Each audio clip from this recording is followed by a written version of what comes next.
Yabba dabba doo! The LEGO Ideas Flintstones set is finally out! The TV show's final episode aired way back in 1966, and I'm glad people are still honoring their childhood favorite cartoon. Andrew Clark designed this set, and it now officially costs 60 United States dollars. But you do get 748 pieces! That is a crazy deal, and if you don't care about the Flintstones or the look of the set, you should still get it because 750 pieces for just $60 is a crazy deal! Now of course you do have to take that with a grain of salt, because most of the pieces went into the tiny round plates and cheese slopes to imitate the rocks as well as the masonry. First, we will examine this car.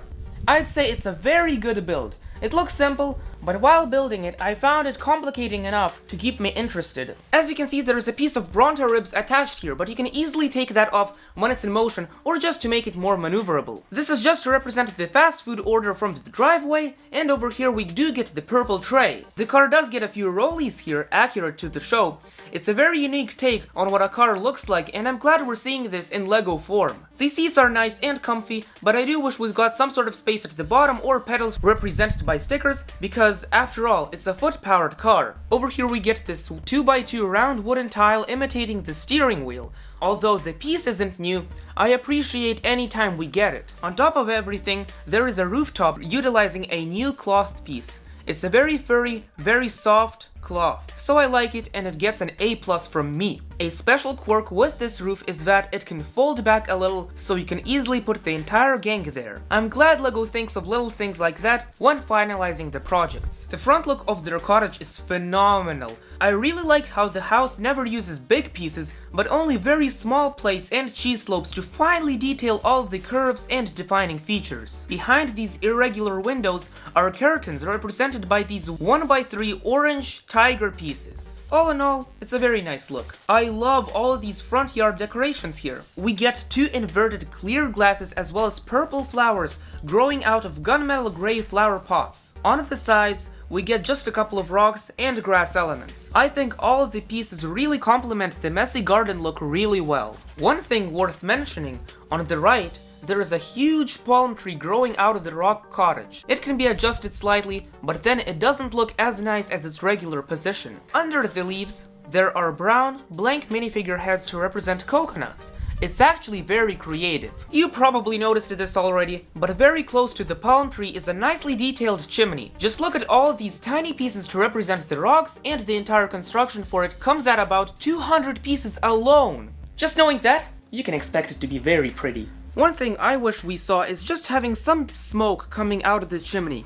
In my opinion, smoke coming out of the house makes it appear as if it's full of life. Before we observe the inside, I just wanted to see the accessory that comes in this set. This is the mailbox. It isn't attached to the main build, it can be fully articulated in every direction imaginable. And on the inside, there is a letter. How neat is that? On the outside, there is a printed Flintstone element. If you've been watching me for a while now, you know that I hate stickers, and I'm all about printed elements. Overall, it's a nice accessory, and I enjoy having it with the set. Rotating everything reveals the backside.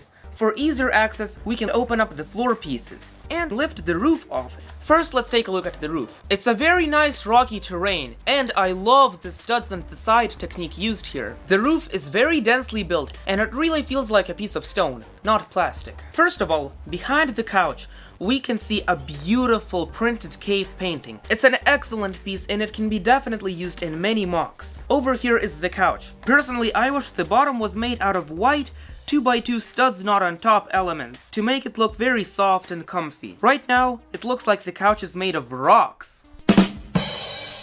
The people sitting on the couch are looking at the TV. I don't think it's unique in any way other than that it's an exclusive printed piece. To be honest, it looks just like any other television box. On the left side, we can see just a blue lamp as well as a container full of bowling equipment. I love bowling, and using these pieces alone, anyone can make a stop-motion bowling brick film. On the right, we get a smaller orange lamp as well as a white croissant piece on top of it. While the white croissant piece has existed for ages, I still love getting it in my LEGO sets because it's so yummy. Mwah. Now let's take a look at the minifigures. Going from left to right, we get Fred Flintstone, Wilma Flintstone, Barney Rubble, and finally Betty Rubble. Unfortunately, these minifigures are lacking their nose outlines, so they don't look as good as Andrew Clark had imagined, and they're not very accurate to the TV show. Personally, I wish LEGO just made some new head molds to accommodate the Flintstones characters, like how they did with the Simpsons theme. Fred is wearing his usual attire as seen in the television series. I really like his orange body printing, and it really makes him pop above your regular plain minifigures. His hairpiece is actually Emmett's from the LEGO movies, but this time we see it in black. I know what I'm about to say is quite unrealistic, but what if LEGO releases Emmett's hairpiece in literally every color imaginable? Wilma has nothing interesting, but her fine details make her attire look accurate to the show. Moreover, on the backside she has a second expression. To be honest, I just spin her head around to have this as her primary expression. It looks so good. Next up is Barney. The first thing you probably noticed about him is that he also has Emmett's hairpiece, but this time it's recolored in yellow. Unfortunately, he doesn't get a second expression, but on the other claw hand, I like his simplistic design of the torso and the leg printing. Last but certainly not least, we get Betty. I like her overall look with her blue attire and the accurate leg and torso printing. One accuracy I like about her is that she's wearing this rock necklace. Before I wrap up the review, I just want you to take in all of the details. I would highly recommend you buy this set. This is your Brain Sales here, and I'll see you in the next one.